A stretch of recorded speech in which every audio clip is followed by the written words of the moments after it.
Hello and welcome to Locate A Locum's webinar on everything you need to know about your self-assessment.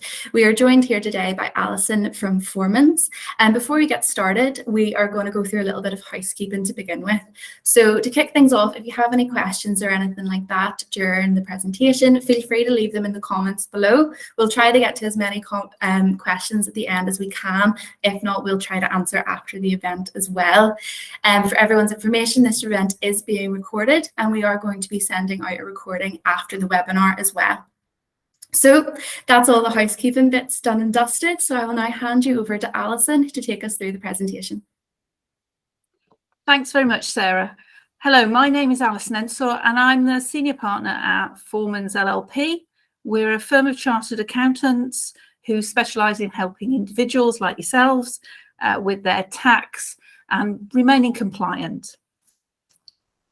So I'm going to go through what a self-assessment tax return is, why you might want to complete one, and the basic principles of a self-assessment return, the deadlines, the penalties, and the deadlines for the payments. So an income tax self-assessment return is something that you have to provide to HMRC. It's information required to calculate the tax, and the calculation of the tax is then due to HMRC. It's the taxpayer's responsibility to actually provide this information without HMRC making the calculations themselves. The income tax year, remember, runs from the 6th of April to the 5th of April every year. Who needs to file? Well, the good news is not everyone. You do need to file if your tax affairs are complicated, and certain people must file. So if you're self-employed, a company director, a trustee, if you receive any foreign income, or you earn in excess of £100,000 a year, even if you're an employee. The personal allowance for this year is £12,570, and that is staying the same for a number of years to come. So what if you need to file a self-assessment? The first thing to do is to tell HMRC as soon as you are aware you need to file. So when you start trading, you're appointed as a company director, or you receive some income. You can register online through your government gateway, or if you haven't got a gateway, just follow the link and set up your gateway and then file. You can also do an on-screen form, print it off and go old school and post it to HMRC. You'll need your unique tax reference, your national insurance number, and why you are registering. So when you decide you want to register as self-employed, then you have to register by the 5th of October following the end of the tax year you became self-employed. HMRC, as I said, will require a unique tax reference, your national insurance number, and some details of what you think you're going to be doing. They won't hold you necessarily to that. It's just some general information. It is your responsibility to do this. It is not an excuse not to file if you say, nobody told me I needed to. You need to tell HMRC that you want to be a sole trader, and you should also register for Class 2 national insurance. That's quite important because you want your qualifying years for your state pension, even if you don't need to pay it. I have mentioned your unique tax reference. Now, you all have one. You might not know what it is. It's not like your national insurance number that you get sent when you get to 16. You have to ask for your UTR. It should be on any personal correspondence from HMRC, and you should request it as soon as possible if you haven't got it. It's a 10-digit number of 2 blocks of 5 digits. It will be sent out in the post, and your accountant cannot request it. It's personal information. We're not allowed to ask for that.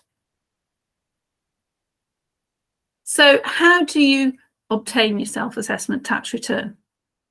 If you've filed in a previous year, or HMRC decides you should file one, you should have received a notice to file in the April following the end of the tax year. So at the moment, we're doing the 21-22 self-assessment tax returns. The notice to file would have been received in April 22. It's your responsibility. The fact that you don't get a notice to file doesn't mean it's an excuse not to file. If you don't receive that standard request letter and you think you need to file a tax return, then you need to speak to HMRC and get a tax return, or speak to an accountant and file a tax return. If you don't think you need to do one for that particular year, then speak to HMRC. Make sure you make a note of who you speak to, the date, the time, and ask them to actually confirm in writing that you don't need to do one.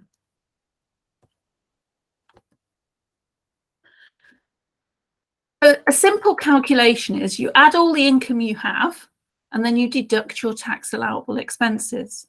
So this is a very simple example. So for 21-22, this individual had a gross salary from employment of £30,000, pension of £5,000, and rental income of £3,000. So they had a total income of £38,000. They've got some allowable business expenses of business mileage of £2,000, which gives us a total net income of £36,000. Less the personal tax allowance that we all receive, so we all can have £12,570 worth of income without paying any tax. And that taxable income is now £23,430. So that £23,430 is taxed at basic rate of 20%. So we have a tax liability of £4,686. However, this individual has already paid some tax through their employer and had it deducted at source through the PAYE scheme. That £2,500 has been paid over to HMRC on the individual's behalf. So that is deducted from the amount that's due, leaving us with a total amount due of £2,186, which must be paid to HMRC by the 31st of January 2023.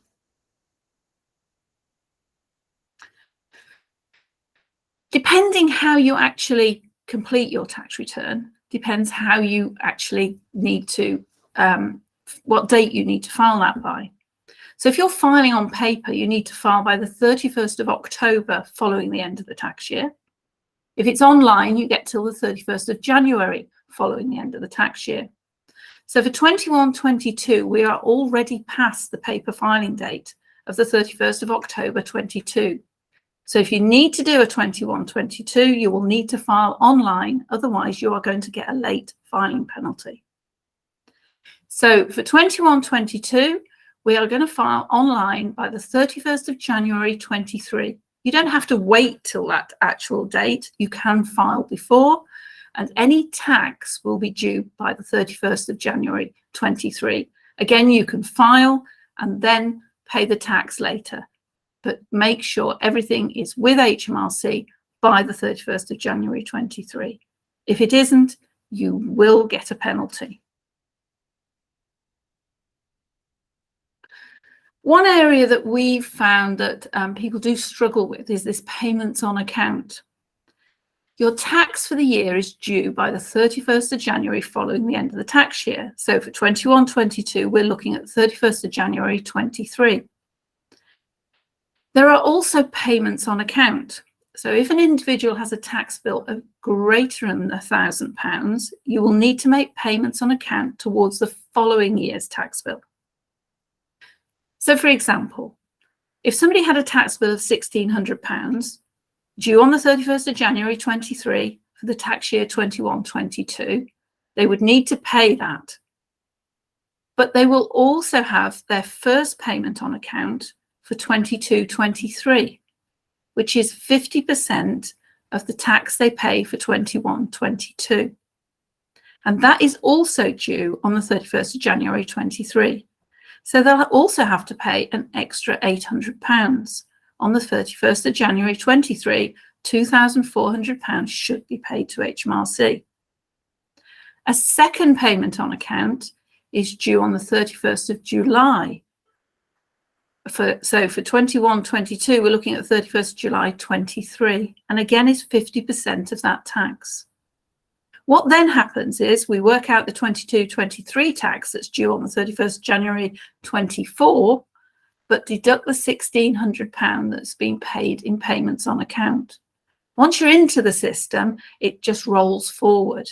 But initially, if you are having to make your very first payment on account, it can be quite a large bill. So I mentioned that you can get penalties for late filing of your return. So if you don't file by the 31st of January and you file at 1 minute past midnight on the 1st of February, there is an automatic penalty of £100. No longer matters whether you've got any tax to pay or not. After 3 months, you start getting a daily penalty of £10 per day. And after 6 months, there's 5% of the tax that's due, or £300. These are cumulative. So can you amend a tax return? Yes, you can amend a tax return if you've made a mistake or you've included some estimated figures. The changes must be made by filing an amended tax return within a certain period.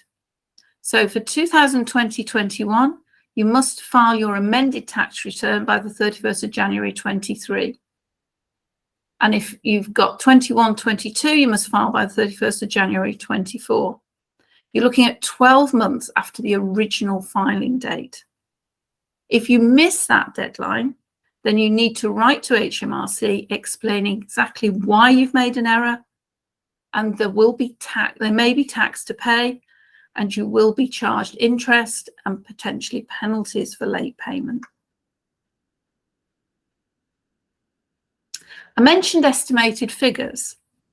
So if you don't have all the information required by the filing deadline, so say, for example, you've requested a copy P60 or an interest statement, and we're on the 28th of January and you still haven't got that information, you can include an estimated figure, and it should be the best possible estimate you can make.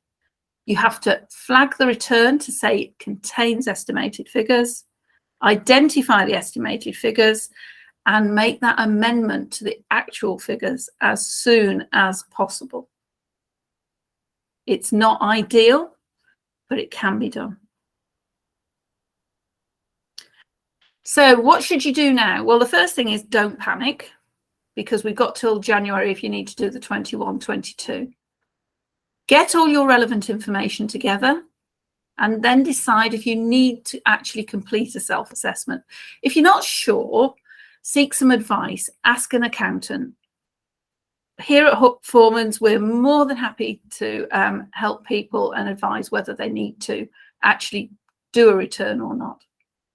If you do, register with HMRC, get your UTR, complete the tax return, and then remember to file the tax return by that 31st of January deadline if you're doing it online, or by the 31st of October if you're doing it on paper, and remember to pay the tax on time.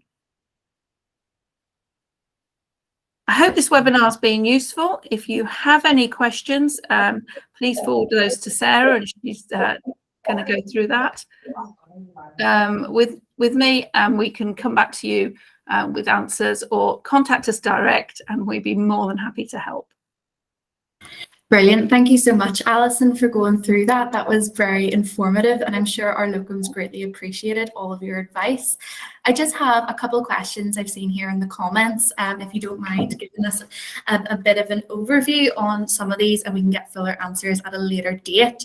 So first question I can see here is a situation that actually happens for many of our locums, in which they are employed full-time by a store, and they also locum occasionally, say on the odd weekend or during holidays.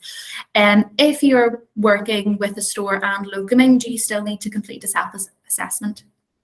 Yes, you'll need to put your self-employment income and expenses on your tax return. You will also need to put your employment on that tax return. It should be everything you've had during the year, because basically what you're doing is you're adding all your income together, taking off any allowances, working out the tax, taking off any tax you've already paid, and that's what you owe to HMRC. So you will need the P60 off the employment. Brilliant. I know it's a situation many of our locums are in, so thank you for answering that for us. And then another one comes up all the time is the topic of expenses. What are you able to include in expenses? Can you claim for stuff like lunch, or is it just mainly things like business mileage? The big thing with expenses is it's a very grey area. So I'm going to say it depends. You'll probably say, yeah, you're going to say that. But it's very much, the general rule is it something that you have incurred for your business? So is it something that you have expended because you actually, it's going to help you generate income? So the big one I always say is sort of something like a subscription. If you're a locum pharmacist, for example, then you will have possibly a subscription to a magazine or something along those lines, or a website or somewhere you get information from. But if you were to say to me, I've got a National Trust subscription, I'd say, well, is that actually for your business? And you're probably not, unless maybe you're working in a pharmacy that is on a National Trust property, and maybe you need it then. So it's very much, is it something that you are expending for the business? Mileage, yeah, if you're traveling to somewhere, make a note of the mileage. Brilliant.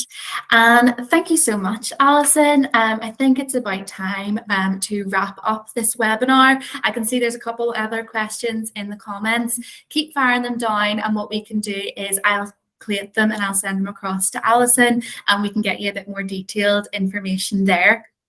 But thank you so much, Alison, for joining us, and thank you to everyone for joining us live at this webinar. As I said at the beginning, this webinar has been recorded, so we can forward it on to you along with some other information that will be useful as well. So thank you very much, Alison, and thank you to all of our lovely locums, and hope you all have a lovely evening. Goodbye. Goodbye.